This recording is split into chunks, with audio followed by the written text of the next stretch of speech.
You can get much farther with a kind word and a gun than a kind word alone.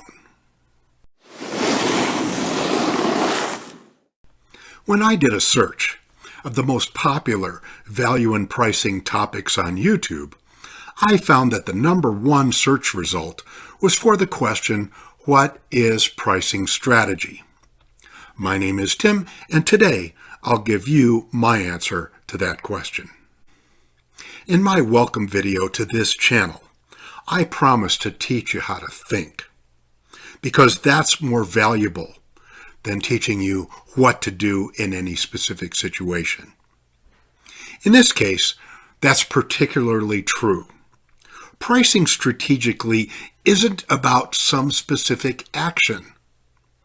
It is about a manner of thinking that incorporates 3 categories of action. And the place to begin is with Kenichi Ohmae. He's the McKinsey partner in Japan who wrote a book called Mind of the Strategist in 1982. Please bear with me because this history lesson is important. I begin here because that book defines what strategy is in a business context. According to Ohmae, a strategic approach to solving business problems is an externally oriented perspective that includes consideration of the customer and the competition, as well as the company itself.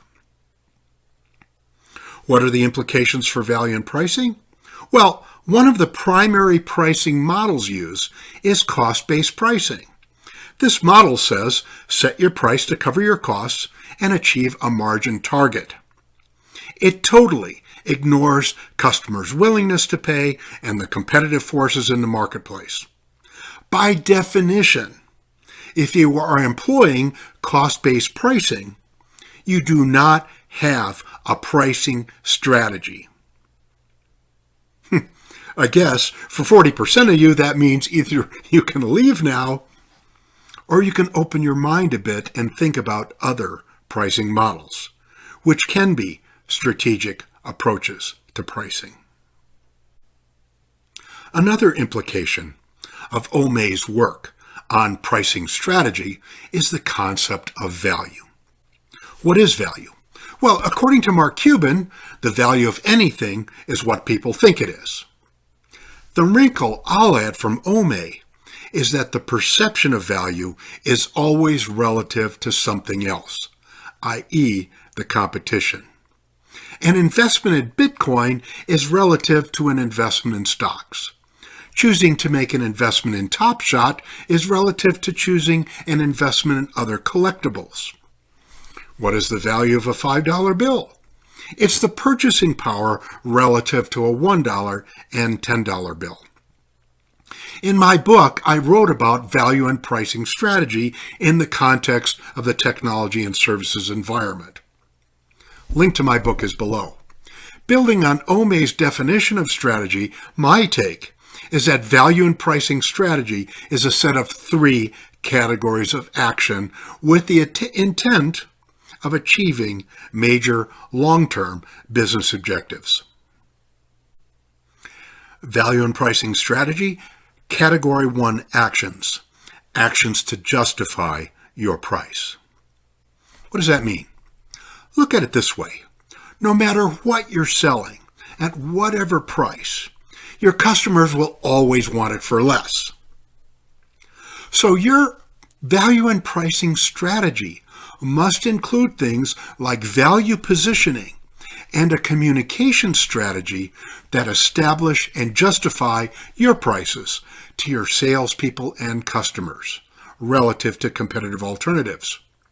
Whether you're competing against another offering like yours, or you're competing against the way things are being done today at your customer's business.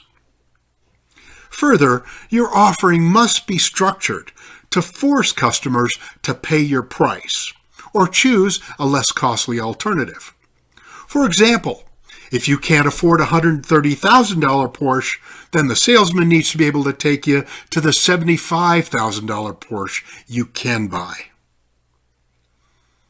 Your pricing strategy must force customers to choose between discrete alternatives. Value and pricing strategy, Category 2 actions. Actions to manage the competition. Simply put, for most companies, competing on price will eat your lunch. Walmart sells for less. Their entire business model is built around low cost, and they have driven a lot of competitors out of business. But 7-Eleven has no trouble competing with them right down the street. The secret is that 7-Eleven understands the value of convenience. Their candy bars cost $1.29, despite the same bar being available at Walmart for 99 cents. 7-Eleven recognizes the convenience value it brings and maintains the price differential, protecting its margins despite Walmart being right down the street. Value and pricing strategy, action category 3. Actions to manage resources and costs. Strategy is fundamentally about allocation of resources. Do we place our bets on red or black? In our experience, customers buy from us because we are especially good at one or two things. Yet we load up our offerings with features that inflate costs and confuse our value message. That value and pricing strategy allocates resources to deliver in spades on those things that are top of the customer's priority list and limit investments on things that don't.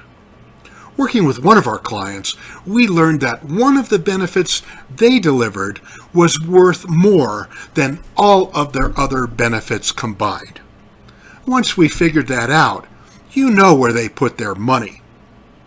And they didn't waste it all on the little stuff. That's a kind way of putting it. To sum up, I'll quote a paragon of value and pricing strategy, Al Capone. You can get much farther with a kind word and a gun than with a kind word alone. Value and pricing strategy is the application of force to justify your price, manage competitive threats, and focus your resources to achieve a major long-term business objective.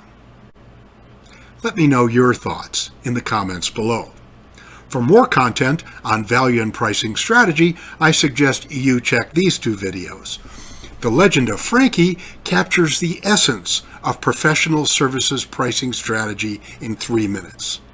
The value and positioning video dives deeper into the importance of value positioning and pricing decisions.